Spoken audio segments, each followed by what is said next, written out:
Apa sih kata haki? Kata haki adalah program bincang-bincang yang khusus membahas tentang hak kekayaan intelektual.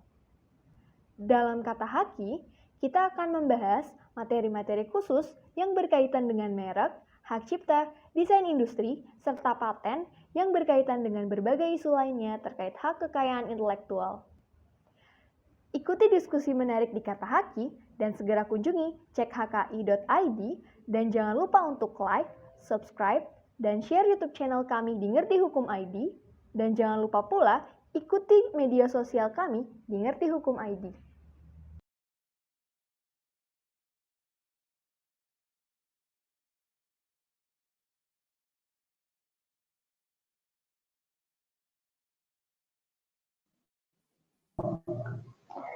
Halo, Assalamualaikum. Halo Dinda, apa kabarnya? Selamat sore, pagi, siang buat yang nonton Kata Haki. Halo semuanya. Ya, jadi sekarang ya hari ini saya Rika Salsabila dan juga teman saya Dinda. Dinda, di sini kita akan ngomongin hal-hal yang emang lagi hits banget sih di seputaran dunia-dunia kita nih, dunia anak-anak muda nih ya. Mungkin yang nonton juga pasti tahu nih kita mau ngomongin apa. Emang kita mau ngomongin apa nih, Din? Coba Din, sebutin Din. Oke, kita tuh sebenarnya mau ngomongin yang nggak jauh-jauh sih tentang hak kekayaan intelektual juga, tapi di media sosial gitu. Ternyata di media sosial tuh harus dengan kita bermedsos tuh harus ada rambu-rambu yang kita jalani nih supaya kita nggak terkena pelanggaran hak cipta. Gitu tuh, Rika. Benar-benar ternyata memang ya banyak banget tuh Din ya fenomena yang ada di sosial media gitu kan, asal membagikan aja gitu, padahal itu kan karya orang lain ya yang pastinya dilindungi gitu oleh negara dan bahkan memang oleh diri kita sendiri. Oke Din, kayaknya nih kalau untuk ngomongin sosmed dan hak kekayaan intelektual kayaknya kita harus ngomong dan kupas tuntas bersama ahlinya. Siapa sih ahlinya? Ayo, siapa? Munculkan. Ayo muncul dong. 1, 2, 3. 2, 3. Halo, selamat Oke. sore. Halo Mas Prayudi, apa kabar? Apa kabar Mas? Baik. Gimana kabarnya? Baik juga Mas. dong, alhamdulillah. Alhamdulillah. Puasanya Habis lancar buka ya Mas puasa ya nih. di sana ya Mas? Ya seperti biasa nih baru habis buka puasa. Alhamdulillah. Di Australia musimnya Oke, lagi apa Mas. nih Mas? Ya, jadi kita hari ini mau ngobrolin apa nih? Kita mau ngobrolin hak kekayaan intelektual di medsos nih Mas. Iya betul. Ya. Sosmed Kira-kira nih, Mas Prayudi sering bisa banget ngasih kejadian. pengantar nggak Mas? Kenapa gimana? Kira-kira Mas Prayudi bisa ngasih pengantar nggak sih Mas tentang HKI di medsos tuh kayak gimana gambarannya gitu?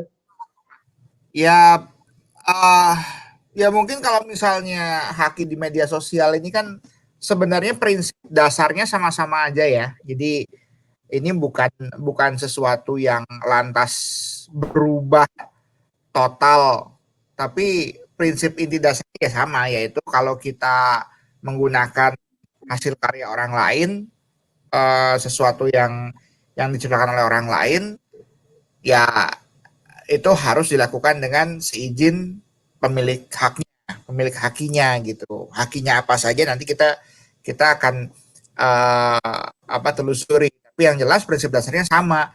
Nah, sekarang ini dengan era media sosial, kayaknya era media sosial kan sebenarnya memang belum lama ya. Kita juga sekarang ini tahun 2021. Setahu saya kalau era media sosial itu baru mulai booming itu setelah kemunculan khususnya ya setelah kemunculan Facebook dan Instagram. Kalau nggak salah ya. Kalau sebelumnya memang udah ada gitu, media sosial, Friendster gitu kan. Cuma jadul Friendster. Ya di Indonesia Friendster. Kalau di Amerika itu kalau nggak salah yang sempat terkenal itu MySpace. Gitu iya, kan. MySpace. Iya, MySpace. Nah, memang sudah ada sejak lama. Ya, cuma intensitasnya belum seperti sekarang. Dampak sosialnya juga belum sebesar sekarang ya, mulai dari dampak sosial yang memecah belah seperti yang kita alami sejak pemilu kemarin. Hmm, Terima kasih semuanya media ya Mas ya itu, sosial ya. ngegunain Nah, sosmed ya buat ya. lawan-lawan nggak jelas ya.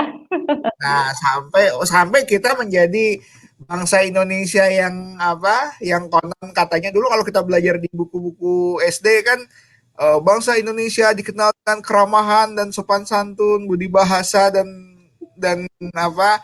Karakternya yang menjunjung tinggi apa? Kesopanan dan lain sebagainya. Ternyata kita dapat gelar dari predikat netizen Indonesia Imposter katanya julid, Dua. yang paling gak sopan. Nah, nggak ini sopan berarti ya, ada aduh. semacam revolusi sosial yang diakibatkan oleh medsos. Tapi kita lihat sekarang nggak usah kemana-mana, kita ngomongnya kalau soal hakinya gimana nih, karena ini banyak nih sebenarnya aspek yang perlu digali yang selama ini mungkin banyak yang masih belum aware gitu. Betul banget Mas. Saya pun ya masih agak-agak awam nih Mas, gimana juga yang nonton gitu kan pasti banyak bertanya nih. Ya, Ayo Mas, kupas tuntas Mas mengenai haki di media sosial ini. ya mungkin pengantar sedikit aja sih sebenarnya, nggak perlu terlalu nggak perlu ini, nanti mungkin kita diskusinya mungkin dari teman-teman juga ada pertanyaan yang sudah selama ini sudah apa ya terkumpul gitu, kalau begini gimana, kalau gini gimana. Cuma pada dasarnya mungkin bisa dilihat, ada saya sudah siapkan sedikit saja materi sebenarnya, cuma 2 slide sebagai gambaran umum saja. Nah, kalau kita lihat di sini, kalau kita bicara soal haki di media sosial, ada 2 yang harus diperhatikan. Jadi yang pertama itu haki dari si pemilik media sosial itu sendiri. Haki dari si pemilik akun media sosial gitu. Jadi orang kalau dia beraktivitas di media sosial, apapun platformnya, dia akan mempunyai produk-produk atau luaran-luaran yang juga memiliki perlindungan haki gitu. Ini tidak boleh dilupakan juga, ini ada nih, dan ini haki pemilik atau pengelola akun media sosial ini adalah menjadi aset yang justru menjadi dasar bagi komersialisasi dari media sosial. Orang kan kita udah sering nih ya mendengar orang sampai jual akun, gitu kan? Orang sampai jual karena orang sudah followersnya banyak dan lain sebagainya, orang sampai jual akun itu bisa sampai bernilai jutaan, gitu. Atau bahkan mungkin kalau di luar negeri bisa sampai miliaran nilainya kalau akunnya sudah sedemikian ini. Juga reputasi misalnya dia sebagai seorang pemilik media sosial sampai harus ada apa platform sendiri harus kadang-kadang mengeluarkan bentuk otorisasi bahwa memang dia benar orang yang dimaksud, misalnya dengan centang kan. Kalau Instagram kan kita tahu ya, Centang biru ya Mas ya. Iya ya benar-benar kalau benar. official account, ya official account mesti ada centang, bukan centang report di WA tapi centang di akunnya. Oh. Misalnya nih apa artis misalnya atau aktor, katakanlah siapa ya, Selena Gomez misalnya. Selena Gomez akun resminya itu ada centangnya, itu berarti dia. Meskipun mungkin yang mengelola timnya ya, bukan dia langsung Iya yang benar. mainan medsos gitu. Tapi itu bisa dikatakan resmi akunnya dia. Sementara kalau kita cari di Instagram, ketik nama Selena Gomez, banyak sekali akun-akun lain yang menggunakan nama Selena Gomez gitu. Ini kan juga ada konsideran hakinya juga, barangkali ini gimana nih gitu. Ini juga yang harus diperhatikan. Kemudian yang tidak kalah pentingnya adalah haki dari pihak lain gitu, haki dari orang lain siapapun itu yang kemungkinan kita pergunakan secara baik sengaja ataupun tidak sengaja, baik kita tahu ataupun tidak, dan nanti bisa berpotensi menimbulkan masalah kalau kita tidak berhati-hati. Kan sekarang yang namanya sharing apapun itu jadi sedemikian mudah ya, gitu. Dan apapun juga bisa menjadi, kadang-kadang tidak disangka-sangka bisa menjadi viral begitu. Ada yang orang Benar-benar. benar niat posting sesuatu untuk viral, nggak viral-viral Tapi Benar, ada yang buat viral Mas. ada yang udah wow udah dandan segala macam gitu kan, kemudian udah sengaja nyari tempatnya yang keren gitu, angle-nya yang keren, udah sampai disiapkan sedemikian rupa nggak viral gitu. Tapi ternyata ada orang yang cuma sekedar apa kayak foto yang orang yang foto mas-mas yang apa sudah kuduga gitu kan. Ada kan yang foto-foto ada Jadiin meme yang meme sudah ya Mas ya? kuduga gitu. Iya, itu bisa Iya. jadi viral gitu kan. Nah, itu kita kadang-kadang tidak pernah tahu nih kapan jadi viral. Nah, ini juga kita juga mesti mesti tanya nih kalau yang begini-begini eh, hakinya gimana? Bisa nggak kita dituntut karena kita yang pertama kali menyebarkan karena soal haki ini gitu. Nah, itu. Nah, mungkin selanjutnya nah kita lihat nih apa saja sebenarnya kan kalau kita tahu haki ini kan banyak ya. Haki ini banyak. Haki ini ada apa? Ada eh at least ada 7 lah yang diakui secara resmi di Indonesia yang memang ada undang-undangnya. Nah, apa saja sih jenis-jenis haki yang erat kaitannya dengan media sosial? Mungkin yang paling paling sering berhubungan dengan media sosial adalah hak cipta, kemudian hak terkait, dan hak merek. Itu yang paling umum. Nah, kalau hak cipta ini apa? Misalnya ya, hak cipta hak atas karya tulis, biasanya musik, kadang-kadang kita posting status nih. Posting status misalnya di entah itu, mungkin kalau status biasanya Twitter atau Facebook ya. Nah, Iya ada benar. yang suka, kalau status Facebook atau Twitter itu ada hak ciptanya nggak sih?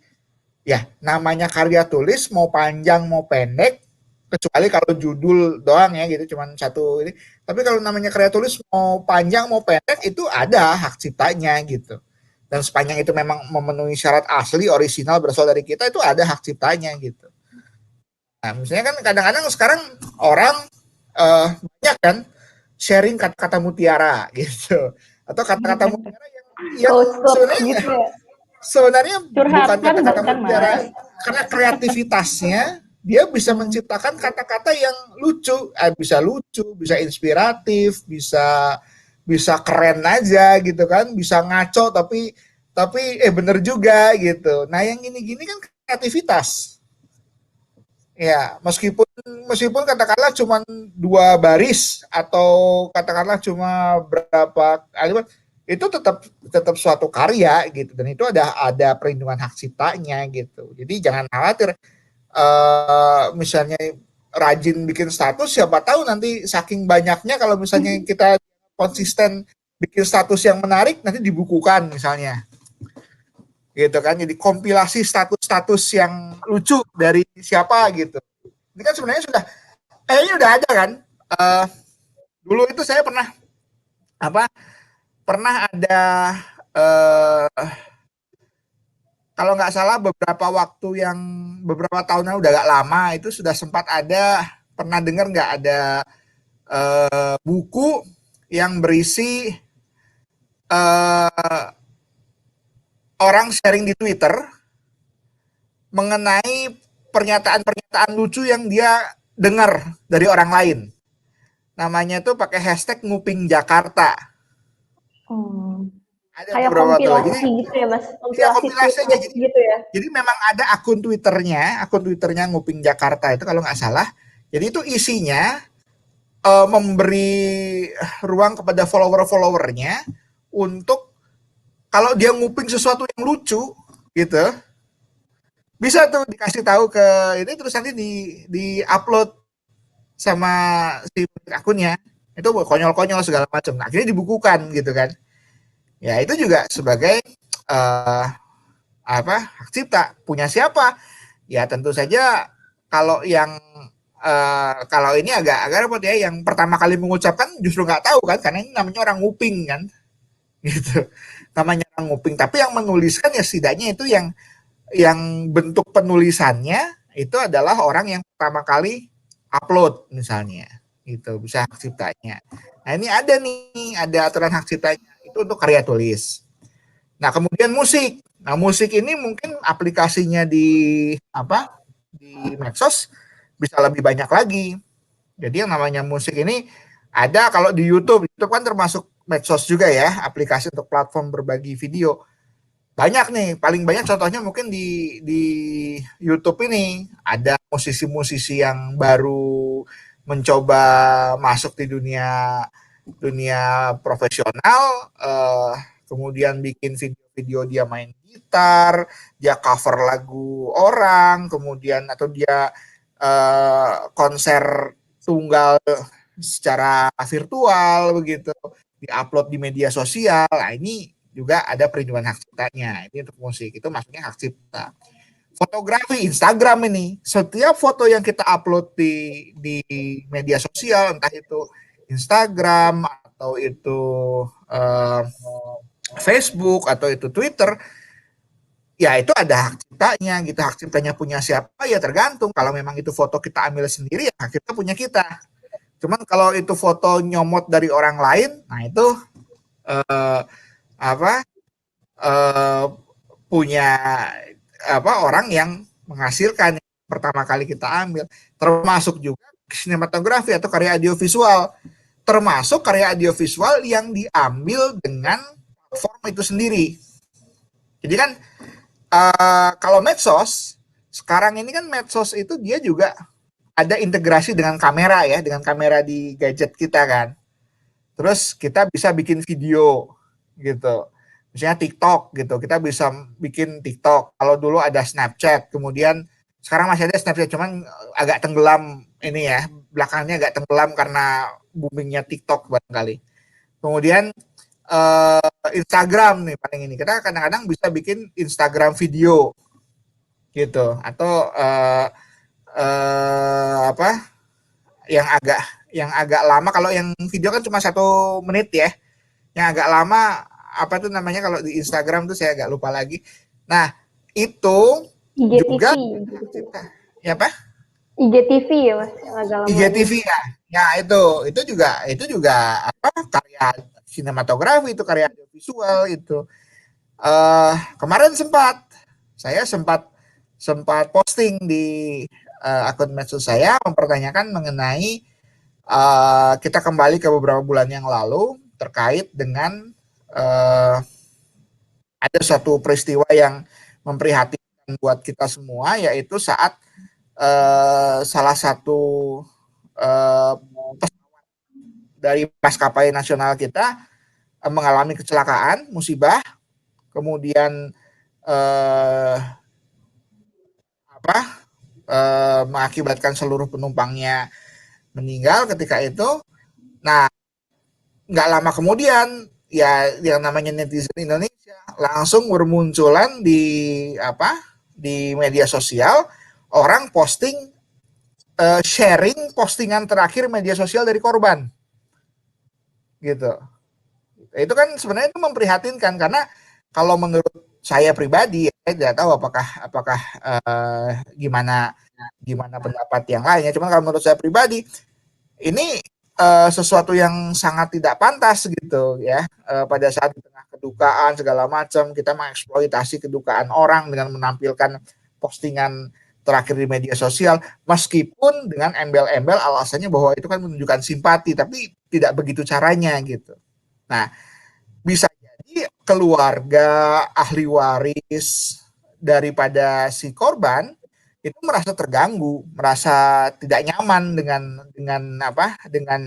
di sharingnya postingan media sosial saudara atau kerabat mereka yang menjadi korban itu oleh pihak lain gitu. Nah, ini sebenarnya kalau misalnya si keluarga berkeberatan, si keluarga dan ahli waris ini tidak suka, mereka boleh punya hak untuk menggugat melalui undang-undang hak cipta gitu. Artinya karena postingan di medsos audiovisual itu adalah hak cipta dari korban dan tidak boleh di-sharing oleh orang lain sebenarnya tanpa seizin si milik gitu. Apapun kita mau di-share segala macam, makanya kan kadang-kadang izin share ya, itu kadang-kadang orang Indonesia lucu. Izin share, yang dimintain izin belum jawab udah langsung di-share gitu. Jadi udah share dulu baru bilang izin ya share ya gitu. Nah, itu sebenarnya Kan sebenarnya mungkin sama seperti yang termasuk cocok dengan salah satu keyakinan saya bahwa di Indonesia itu mungkin lebih gampang minta maaf daripada minta izin gitu kan. Jadi jadi ya udah dulu, Iya, kalau benar orangnya Mas. marah nanti minta maaf tinggal diturunin gitu, gampang mikirnya gampang gitu. Kalau izin dulu nanti nggak diizinin repot. Nah itu kan yang harus itu juga yang harus disadari oleh eh, pengguna media sosial gitu bahwa tidak serta-merta sesuatu itu bisa seenaknya di-share gitu kan, apalagi kalau hal-hal yang sensitif seperti yang saya ceritakan tadi. Nah, kemudian selain itu juga ada hak terkait. Kalau hak terkait itu adalah pertama hak para penampil, yaitu para musisi, aktor, komedian. Kalau misalnya katakanlah kita datang ke suatu kafe atau ke suatu pertunjukan live music, kemudian kita rekam pertunjukan yang ada di situ, pertunjukan bandnya atau pertunjukan komediannya gitu kan. Kemudian kita share oleh media sosial.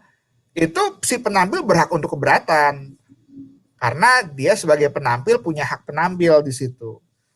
Nah, kalau misalnya kita juga nge-share lagu yang direkam gitu ya, misalnya kita menampilkan katakanlah perjalanan kita Instagram nih, perjalanan ke tempat wisata menarik naik gunung misalnya, supaya romantis kita misalnya pakai latar lagunya Payung Teduh misalnya kan, lagi sama pasangan jalan-jalan ke situ biar romantis pakai latar lagu Payung Teduh, itu rekaman suaranya label bisa keberatan ya, jangan dipakai dong gitu. Untuk itu kalau mau pakai minta izin gitu, ada skemanya, itu juga harus kita perhatikan. Nah, penggunaan ini sebenarnya kalau di media sosial ini kalau untuk rekaman suara sebenarnya sudah diantisipasi biasanya oleh platform. Jadi kalau YouTube misalnya, dia untuk lagu-lagu rekaman suara ini, lagu-lagu yang oleh label ini, dia sudah punya algoritma untuk kalau misalnya di-upload oleh bukan yang berhak, maka akan auto mute. Tidak akan keluar suaranya gitu. Karena itu lagunya harus di-clearance dulu hak ciptanya. Kalau misalnya TikTok, setahu saya TikTok ini punya perjanjian dengan label, dengan banyak label untuk ya semacam apa namanya LMK-nya gitu ya. Kalau kita bicara soal LMK untuk royalti musik itu dia sudah ada perjanjian untuk menggunakan lagu-lagu yang ada. Jadi mereka sudah punya bank lagunya gitu yang bisa dipergunakan oleh pengguna TikTok. Nah ini karena mereka harus meyakinkan bahwa apa yang di-share di situ tidak melanggar hak orang lain. Nah, kemudian yang tidak kalah penting juga adalah hak merek. Nah, hak merek ini terkait dengan identitas akun, nama kanal atau program ini penting karena ini bisa menjadi identitas yang bisa menjadi aset komersial. Misalnya katakanlah kayak sekarang kan podcast nih banyak nih yang ngomong-ngomong soal politik lah, yang ngomong soal keluarga lah, sehari-hari misalnya Helmi Yahya bicara gitu kan, atau Akbar Faisal Uncensored misalnya, atau ada juga kalau buat yang kalau kalau buat yang Banyak hiburan macamnya ya Mas ya. apa gimana Banyak macamnya. iya Banyak banyak macamnya gitu. tuh kalau podcast. Iya podcast kan banyak tuh misalnya, atau misalnya yang kuliner misalnya Next Carlos ada slogannya misalnya Yo Mamen gitu kan. Nah itu kalau misalnya kalau dulu tuh Pak almarhum Pak Bondan Winarno itu terkenal dengan Maknyus misalnya kan. Cuman waktu itu kan Hot masih news. belum di medsos. Itu bisa didaftarkan sebagai merek gitu. Didaftarkan sebagai merek untuk menjadi aset komersial. Dan ini nanti bisa merembet juga, tidak hanya didaftarkan untuk layanan utamanya sebagai kanal media sosial atau akun media sosial sendiri, tapi juga bisa didaftarkan untuk merchandise gitu kan. Karena berarti kan deh, saya kalau nonton misalnya kanal YouTube-nya Helmi Yahya Bicara, dia sudah mulai jualan merchandise gitu. Dan itu juga di kanal-kanalnya juga sudah mulai tuh jualan merchandise. Jadi nggak cuma layanannya close the door dari Corbusier, ada tuh merchandise-nya juga kan, udah mulai dijual. Nah ini juga bisa ditingkatkan asetnya, diamankan dengan pendaftaran merek. Nah mungkin ini 3 perlindungan haki ini yang paling prominent untuk di media sosial ya, yang bisa saya highlight di sini. Nah selanjutnya mungkin saya kembalikan lagi, barangkali mau ada pertanyaan atau ada diskusi gitu, silakan. Mau nanya deh, Mas, kan misal nih foto gitu, misal kayak ngupload foto di IG gitu kan, terus kayak ngambilnya tuh dari PixArt atau apa gitu kan, biasanya suka ada lambang C dalam bulat gitu, itu copyright-nya Mas. Nah copyright tuh sebenarnya bedanya apa sih sama hak cipta, beda atau enggak Mas? Atau gimana pengaturan copyright di media sosial? Ya, kalau untuk copyright itu sebenarnya padanan dari hak cipta. Jadi hak cipta di Indonesia itu kalau di negara di negara berbahasa Inggris, padanan katanya misalnya dipakai kata copyright, meskipun sebenarnya secara prinsip, karena konsep copyright ini berkembang di negara-negara Anglo-Saxon seperti Amerika Serikat dan Inggris, sedangkan hak cipta kita ini sebenarnya berkembangnya mengikuti prinsipnya dari Prancis, yaitu ada yang namanya droit d'auteur gitu ya. Jadi hak pencipta. Jadi hak cipta kita itu sebenarnya pemendekan. Harusnya hak pencipta, cuman karena kalau hak pencipta kepanjangan jadi hak cipta gitu. Sedangkan kalau copyright yaitu the right to copy gitu. The right to copy yang berkembang kalau kita ngikutnya kan Eropa kontinental, karena dulu kita kan warisan dari Belanda, kemudian dari Belanda ngambilnya juga dari Prancis gitu kan, norma hak ciptanya, jadi ada sedikit perbedaan. Tapi ya itu sebenarnya kalau untuk tanda C hak cipta itu tidak secara hukum tidak ada keharusannya, tidak ada kewajibannya di Indonesia gitu. Tapi secara konvensi, secara kebiasaan itu sudah sering digunakan sebagai penanda identitas pemilik ciptaan. Nah itu kalau dalam undang-undang hak cipta bisa dikategorikan dalam sistem informasi hak cipta yang dipasang atau dicantumkan oleh si pemilik hak cipta di ciptaan yang dia miliki untuk sebagai pemberitahuan bahwa ini ada hak ciptanya dan ini tidak boleh dihilangkan. Kalau ini dihilangkan, apalagi yang digital ya, kadang-kadang bukan, ada yang kalau lebih sophisticated lagi, bukan cuma sekedar tulisan, tapi seperti watermark gitu kan, di belakang foto gitu ada tulisan apa gitu yang nggak nyata tapi kelihatan watermark, itu juga sebagai penanda. Nah itu sistem informasi kepemilikan ciptaan itu tidak boleh dihilangkan, dan itu kalau dihilangkan ya ada sanksinya tersendiri berdasarkan undang-undang hak cipta itu. Oke, Mas Prayudi. Ya. Jadi Dinda sudah jelas belum? Aja tuh ya Mas, pada prinsipnya sama aja copyright sama hak cipta. Iya, pada prinsipnya sama. Oke. Mungkin Rika mau nanya lagi? Oh iya dong, mau nanya dong tentunya ya sama Mas Prayudi nih, nyambung juga nih Mas sama pertanyaannya Dinda. Kan tadi ngomongin masalah copyright ya Mas ya. Seperti kita tahu nih Mas, beberapa tahun lalu ya ada salah satu televisi swasta yang menayangkan program TV OTS ya, sebut saja OTS Mas, program TV Biru.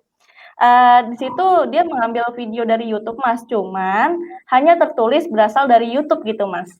Apakah itu termasuk pelanggaran atau bukan, Mas?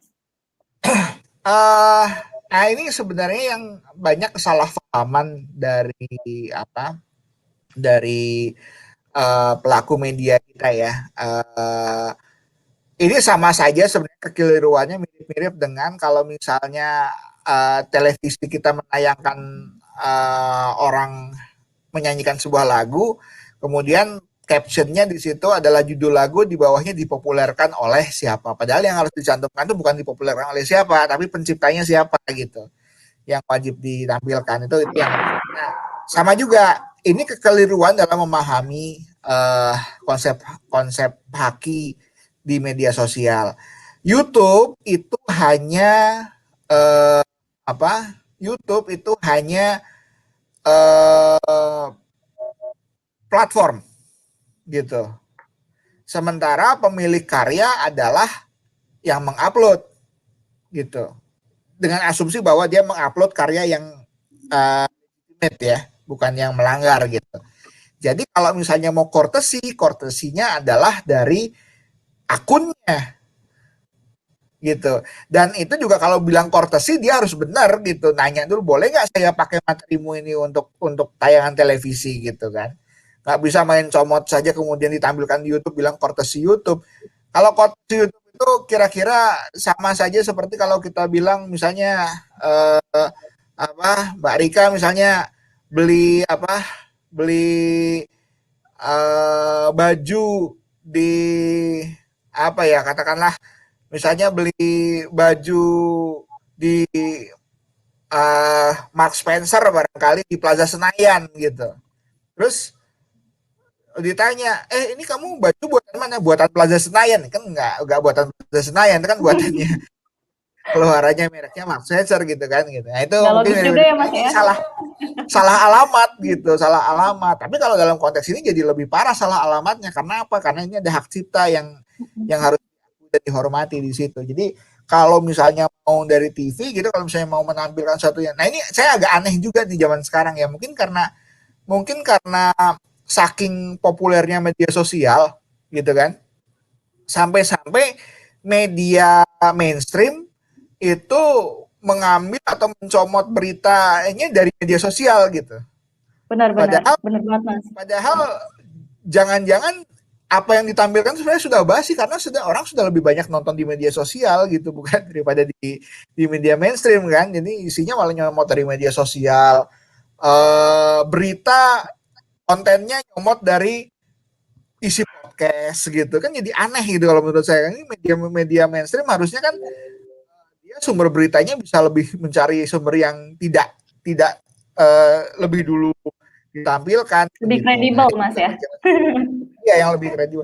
Nah ini media mainstream juga harus berhati-hati kalau misalnya mengambil sesuatu dari media sosial, pastikan bahwa give the credits where the credits is due ya istilahnya kalau dalam ungkapannya itu, berikan penghargaan kepada yang memang yang berhak gitu, apresiasi kepada yang berhak gitu. Jadi kalau misalnya ngambil, pastikan dulu ini akunnya punya siapa, tanya dulu ini konten kamu atau bukan, boleh nggak saya pakai gitu. Kalau enggak ya jangan main terus diambil terus courtesy YouTube gitu, itu salah alamat itu. Bener banget nih Mas Prayudi, terjawab ya. Benar-benar. Ayo, kayaknya Dinda mau nanya lagi nih Mas, gantian. Ini aku kepo nih Mas.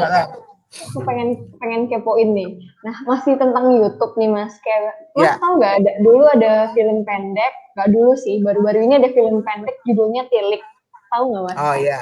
Iya, nah, yang Bu siapa itu yang apa? Bu Tejo. Cerewet banget. Iya, Bu Tejo ya. Nah, itu tuh sering banget gitu. Jadi kayak di film Tilik itu banyak banget yang nge-upload gitu Mas di YouTube. Ya. Nah, which is kayak sutradaranya tuh kewalahan gitu. Sebenarnya kalau di YouTube tuh kan kalau dari lagu kan udah misalnya kita ngambil lagu orang lain gitu terus kayak di-upload di YouTube. Nah, itu kan kayak auto di-ban ya kalau sama YouTube. Ya. Nah, kalau film itu nih itu gimana Mas di YouTube perlindungan hak ciptanya? Misal hak re-upload kayak gitu. Saya kurang tahu sih sebenarnya kalau YouTube itu algoritmanya seperti apa dan sistemnya seperti apa. Tapi kalau saya perhatikan sih belum secara otomatis ya. Belum secara otomatis gitu. Jadi kalau lagu kan algoritmanya udah ada untuk mendeteksi mungkin suaranya atau apa gitu kan, mereka udah bisa langsung kenal tuh. Jadi kalau yang upload bukan yang resmi ya mereka akan tolak. Nah kalau film, karena ini juga sebenarnya bukan kejadian yang dialami oleh Tilik saja.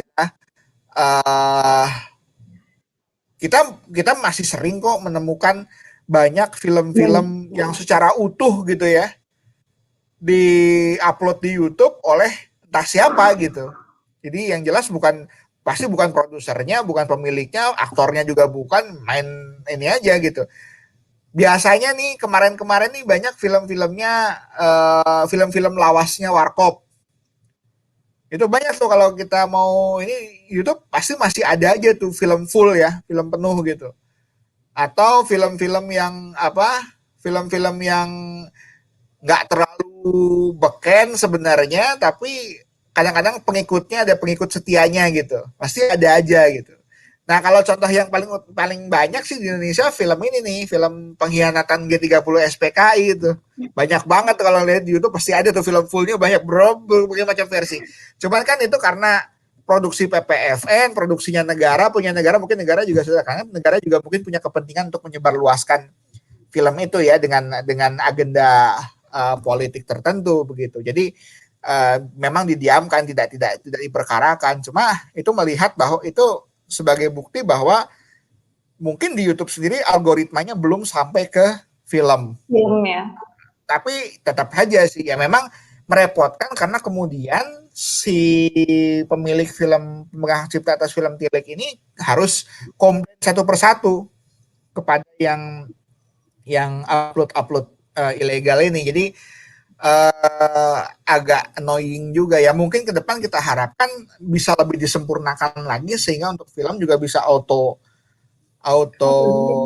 filtering begitu. Tapi ya seenggaknya ya kita sekarang ke teman-teman nih kita mesti bantu ingatkan nih jangan upload sembarangan apa yang bukan miliknya gitu.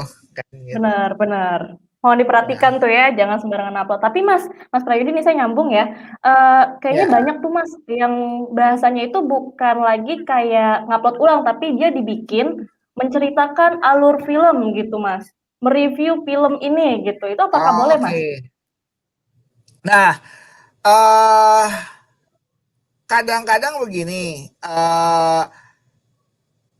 kembali lagi ya, yang namanya hak cipta itu kan hak. Jadi itu exercise-nya ada di pemilik haknya, apakah dia mau memperkarakan atau tidak, apakah dia mau keberatan atau tidak gitu. Makanya ini kalau di pidananya ini memang nature-nya harus delik aduan nih, tidak bisa delik biasa karena yang tahu dia mau nuntut apa enggak terserah si pemiliknya gitu, bukan kewenangan publik ya. Nah, ini yang kita mesti lihat. Terkadang banyak website atau akun-akun media sosial yang memang mengkhususkan diri pada review gitu. Nah, teman kan kalau review kadang-kadang orang tidak keberatan mungkin karena kadang-kadang kan kalau review itu juga tidak penuh ya. Potongan-potongan. Atau kalaupun penuh, jarang sekali saya melihat yang review penuh gitu. Kalaupun penuh, dia tidak secara kenyamanan menonton tidak sama dengan menonton filmnya utuh kan, karena kan selalu ada ditimpali komentar, adegan ini ada komentarnya gitu kan, baik dengan komentari gitu. Jadi dari sisi si pemilik hak cipta, dia juga tidak merasa terganggu dengan itu karena ya di satu sisi mungkin ini membantu menyebarluaskan juga, di sisi lain juga tidak rugi secara komersial karena ya orang yang mau nonton film utuhnya pasti akan nyari film yang bukan yang versi review ini gitu. Dan ini kan yang review ini juga cuma sepotong-sepotong gitu. Banyak tuh misalnya kalau di luar negeri ada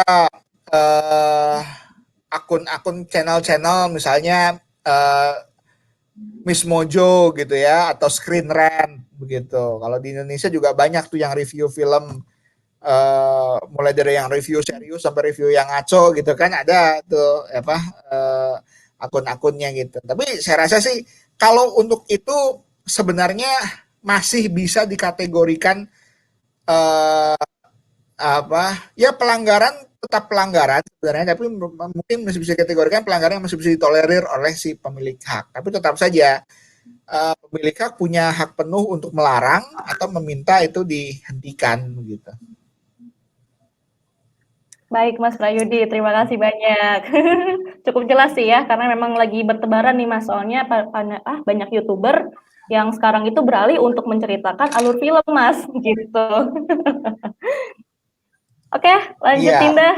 Mungkin yang bertanya lagi. Mas mau nanya, kalau yang Mas tahu gak lagu yang KKI bukan boneka? Ya. Ada tuh lagi viral banget. Nah itu tuh berarti hak cipta itu tuh di YouTube sampai melindungi tentang kayak nadanya mirip dikit gitu atau liriknya mirip dikit aja tuh bisa proteksi gitu ya Mas, berarti kalau di ruang lingkup hak cipta medsos. Sebenarnya sih begini ya, kalau misalnya untuk lagu seperti KKI itu, yang kemudian kan didispute katanya mirip ya. Nah, Mirip. untuk pelanggaran yang semacam ini, itu tidak yang model seperti ini itu tidak bisa langsung diputuskan oleh platform gitu.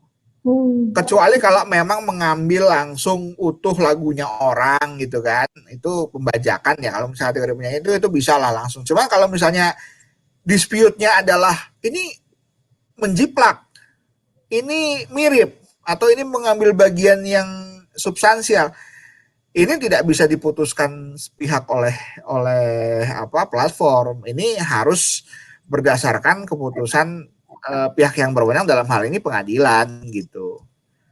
Jadi kalau mau menggugat ini ya silakan digugat dulu ke pengadilan kalau ini harus diputuskan, karena substansi ini kan sisinya substansial kan, apakah terjadi substansial copying atau tidak gitu, parameternya apa, kan ada parameter-parameter yang harus diakses gitu kan, menyatakan bahwa apakah benar satu lagu ini mengambil lagu yang lain tanpa izin gitu. Kita nggak bicara soal memang lagu yang benar-benar diambil dari lagu sudah jadi ya gitu. Cuman kalau sekedar ada unsur yang sama, unsur yang mirip, itu harus diputuskannya melalui pengadilan kalau itu. Oke. Rika ada pertanyaan lagi nggak? Ada. Bener nih Mas, soalnya kan apa ya, kalau tadi kan kita ngomongin film dan lagu nih Mas.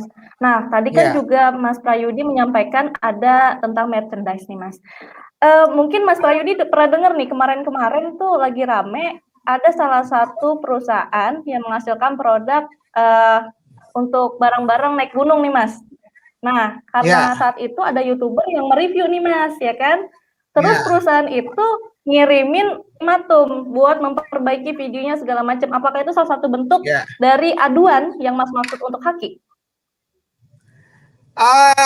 Saya sih tidak melihat di situ ada unsur ini ya, Haki. Itu kan lebih sebenarnya si perusahaan tersebut merasa bahwa dia merasa tidak nyaman dengan isi reviewnya gitu. Ini sebenarnya lebih ke apa? Lebih ke soal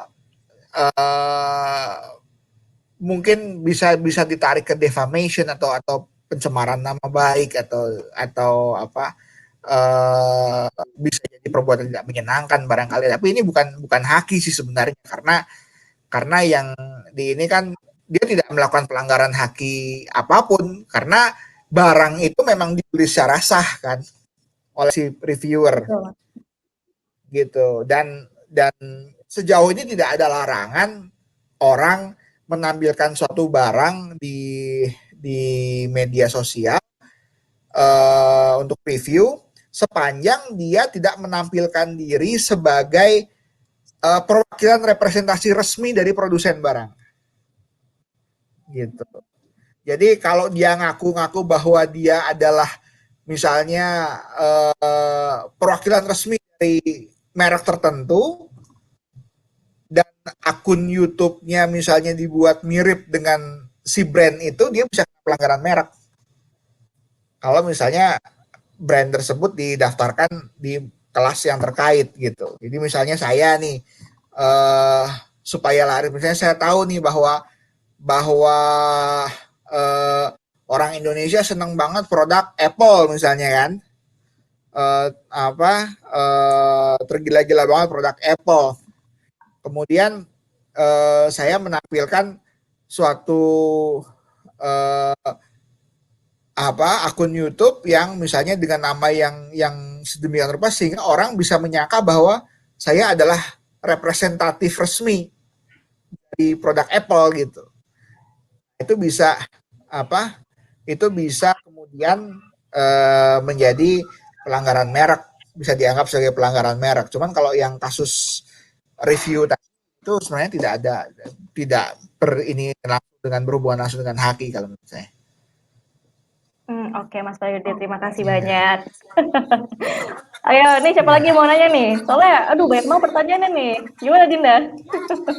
Mau nanya deh Mas, sebenarnya gimana sih Mas rambu-rambu hukum yang seharusnya tuh dipatuhi sama teman-teman nih dalam bermedsos atau mungkin khususnya bagi konten kreator nih, karena kan mereka yang cenderung akan memproduksi konten nih di media sosial. Menurut Mas gimana nih Mas enaknya rambu-rambunya? Sebenarnya kalau bicara soal rambu-rambunya, yang paling utama sih sebenarnya pastikan bahwa konten yang dihasilkan kalau itu ada mengandung materi yang dihasilkan orang lain atau misalnya terkait dengan orang lain, itu dipastikan dulu clearance. Artinya clearance itu bahwa penggunaan materi tersebut di konten kita memang sudah atas pengetahuan atau seizin dari si pemilik materi, pemilik karya gitu. Kalaupun tidak bisa dihubungi atau kalaupun tidak memungkinkan dari sisi teknis untuk menghubungi, setidaknya ya siap-siap saja untuk take down kalau misalnya si pemilik materi berkeberatan begitu. Jadi jangan seenaknya soalnya, oh ini kan medsos gitu. Medsos juga sama dengan dunia nyata gitu. Artinya dunia maya juga sama dengan dunia nyata. Untuk membagikan sesuatu, menyebarluaskan sesuatu tetap harus mengikuti aturan yang berlaku khususnya dari sisi perlindungan hak intelektual gitu. Tetap harus menghormati hak orang lain gitu aja. Intinya sih itu. Jadi setiap kita cek lagi, setiap materi, setiap konten yang sudah kita hasilkan ada mengandung materi yang merupakan karya orang lain, pastikan bahwa kita sudah dapat izin untuk menggunakan itu di konten medsos kita. Gitu. Oke, benar banget tuh kata Mas Prayudi tips-tipsnya. Yang pasti pastikan kalau konten yang kalian share itu benar-benar orisinil sama bukan punya orang lain gitu kan. Tika ada pertanyaan lagi nggak? Oh iya Mas Prayudi, mungkin ini apa ya, bisa jadi jawaban nih bagi yang bertanya, mungkin saya dan juga yang lain nih teman-teman saya gitu yang juga yang nonton. Mas Prayudi, kan kalau misalkan kita punya konten yang emang terdapat unsur pelanggaran ya, katakan karya saya mungkin disebarluaskan tanpa izin oleh orang lain. Lantas nih Mas, gimana sih caranya bagi kita untuk menjalankan mekanismenya terhadap undang-undang hak ini Mas? Apakah kita melakukan pengaduan dulu, tapi kemana pengaduannya gitu Mas? Mungkin bisa dijelaskan. Kalau kita sebagai pemilik konten yang dilanggar, itu saya rasa di beberapa platform itu dia sudah menyediakan forum pengaduan ya. Artinya kita bisa lapor ke si pemilik konten. Karena begini, Undang-Undang Hak Cipta, Undang-Undang Nomor 28 Tahun 2014 itu ada yang namanya klausul mengenai landlord liability. Artinya landlord liability ini adalah pemilik tempat pemilik tempat usaha atau pemilik tempat platform segala macam, dia harus memastikan bahwa tidak memfasilitasi produk-produk yang melanggar hak cipta di tempat mereka, baik itu fisik maupun elektronik gitu. Jadi artinya apa? Pemilik toko, pemilik mall misalnya harus memastikan bahwa di mallnya tidak ada diperdagangkan barang bajakan atau barang hasil pelanggaran haki. Demikian juga pemilik platform harus memastikan bahwa tidak ada konten yang melanggar di platformnya. Nah, cuman kan kalau satu persatu harus dicek tidak memungkinkan. Akhirnya caranya adalah pemilik platform harus menyediakan mekanisme agar setiap pemilik karya yang tahu bahwa karyanya dipergunakan secara tidak sah tanpa izin bisa melaporkan, dan si pemilik platform harus seresponsif mungkin terhadap laporan tersebut. Misalnya ya kalau memang misalnya ada laporan itu silakan diperingatkan, turunkan gitu. Sebenarnya itu ada sih. Nah, kalau misalnya di luar itu ya bisa saja kalau kita mau pursue lagi misalnya ini ternyata sudah merugikan, bisa saja ini kemudian dilakukan somasi atau misalnya dilakukan laporan, bisa juga mungkin ke laporan ke pidana begitu. Oke Mas Prayudi, terima kasih banyak. Makasih banyak Mas jawabannya. Tapi Mas, saya punya satu pertanyaan terakhir nih. Ya, boleh. Pertanyaan terakhir yang memang spesifik banget Mas. Dari saya dan Dinda nih, spesial banget. Ya. Gini Mas, kan kita tahu ya sekarang itu kan media-media kayak TikTok, terus juga jadi makin sering di-share-nya nih Mas sama orang-orang yang memang tidak memerlukan izin, sama kayak Mas tadi bilang, kalau lebih baik minta maaf lah daripada minta izin gitu kan. Nah, lantas nih Mas, apa sih solusinya nih? Apa sih saran Mas buat penguatan undang-undang HAKI ini Mas? Karena memang banyak banget orang yang belum paham, banyak banget orang yang belum tahu nih fungsinya dari UU HAKI ini gitu Mas. Baik pemerintah dan juga kepada masyarakat, apa nih Mas? Sebenarnya sih penguatannya kalau ya sebenarnya jangan berhenti untuk terus melakukan sosialisasi kepada masyarakat mengenai pentingnya menghormati hak intelektual orang lain gitu kan, dan juga berikan penyadaran juga bahwa sebagai content creator juga dia punya haki yang harus dilindungi, yang bisa dilindungi, dan bagaimana cara melindunginya secara efektif ini juga harus terus dilakukan. Nah, ini bisa dilakukan oleh pemerintah atau bisa dilakukan bekerjasama dengan pihak lain, misalnya akademisi atau para profesional, begitu kan, konsultan haki atau lawyer, ini bisa terus dilakukan. Nah, tapi yang lebih penting lagi adalah sebenarnya di sisi lain untuk penegakan juga harus diimbangi dengan katakanlah kita harus memberikan memikirkan untuk memberikan saluran-saluran yang lebih memudahkan lah untuk misalnya orang komplain atau untuk memudahkan untuk orang melakukan penindakan, jangan malah dipersulit gitu kan. Nah, ini yang harus diperhatikan juga gitu. Jadi jangan sampai kita bicara bahwa wah iya benar karyanya dilindungi, tapi untuk melakukan penegakan terhadap karyanya, untuk menindak susahnya minta ampun, mahalnya minta ampun. Dan ini juga yang harus diperhatikan agar pemilik karya pun bisa dengan mudah untuk melakukan tindakan pada saat dia tahu bahwa karyanya dilanggar gitu. Baik Mas Prayudi, terima kasih banyak Mas. Kayaknya teman saya ini masih kebingungan nih Mas nih. Ya, dari mukanya tuh kelihatan banget masih kebingungan nih Dinda. Dinda bagaimana? Halo Dinda. Halo, masih kedengeran nggak suaraku? Masih dong, masih di sini kok. Mas, kalau kan waktu itu ada tuh Mas salah satu bisa dibilang rapper lah ya, namanya Yonglek. Nah, itu katanya dia ngikutin apa namanya musik videonya salah satu penyanyi di Korea lah. Sebenarnya nggak Yonglek juga sih, kejadian ini juga terjadi sama Via Valen. Katanya salah satu MV-nya, musik videonya tuh ngikutin nyanyi di Korea nih. Nah sebenarnya tuh kekayaan intelektual ini berarti luas banget ya Mas.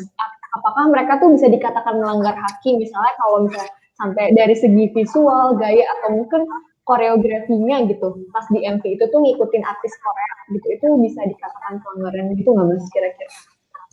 Oke, kalau dari sisi musik, kalau musiknya mirip, musiknya sama, atau musiknya mengandung hal yang substansial ada di musik lain, itu bisa ada pelanggaran HAKI dari sisi musik. Dari sisi lirik juga. Dari sisi gerakan koreografi juga ada pelindungan HAKI-nya. Jadi kalau pelindungan hak ciptanya. Jadi kalau misalnya koreografinya sama dicomot, itu juga bisa kembali lagi. Tapi kalau misalnya pemilik haknya berkeberatan atau memperkarakan, itu bisa, dia berhak untuk melakukan itu. Nah, tapi kalau gaya, style ini yang masih belum ada aturan secara tegas di sini. Artinya begini, kalau sekedar mengikuti gaya, sejauh ini belum ada pelindungan HAKI-nya yang konkret untuk gaya ini gitu. Misalnya gaya berpakaian, gaya penampilan, kemudian style musik dan sebagainya itu dianggap sebagai sesuatu yang masih berada di ranah umum, ranah public domain gitu. Jadi tidak bisa, kecuali kalau memang kalau memang katakanlah yang ditiru ya koreografinya, musiknya gitu. Ini kan sebenarnya fenomena lama sebenarnya. Ingat nggak kalau orang dulu itu banyak sekali penampil yang katakanlah penyanyi yang untuk meningkatkan marketnya dia bergaya Elvis Presley, gitu Oh kan? iya, lagi tren-trennya ya Mas ya? Ya lagi trennya Elvis Presley. Kemudian penyanyi dangdut misalnya, banyak sekali penyanyi dangdut pria yang bergaya-gaya seperti Bang Haji Rhoma Irama misalnya. Kan pasti Benar-benar. ya model tampilannya mirip-mirip dia, itu sebenarnya udah hal yang lama gitu. Jadi mungkin bagi si artisnya sendiri tidak menjadi masalah karena di kalangan seniman ini kan terkenalnya ada idiom yang mengatakan bahwa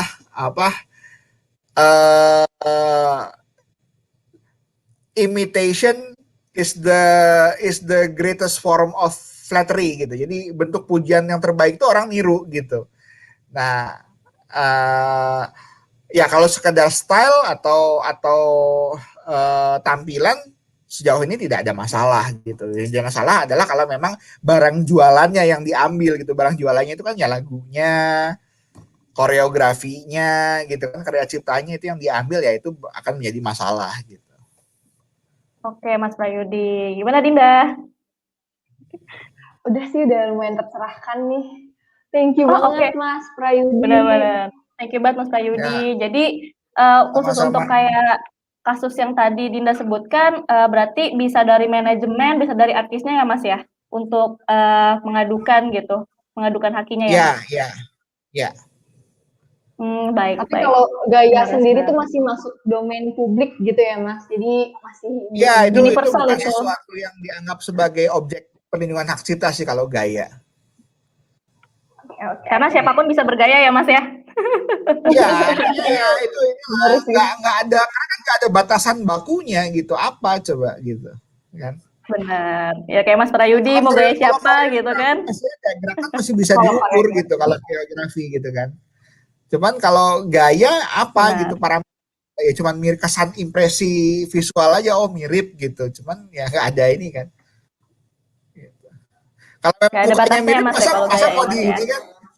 Apalagi kalau memang mukanya mirip gitu kan, masa mau di kamu melanggar hak cipta saya, muka kamu mirip sama saya, kan nggak bisa gitu.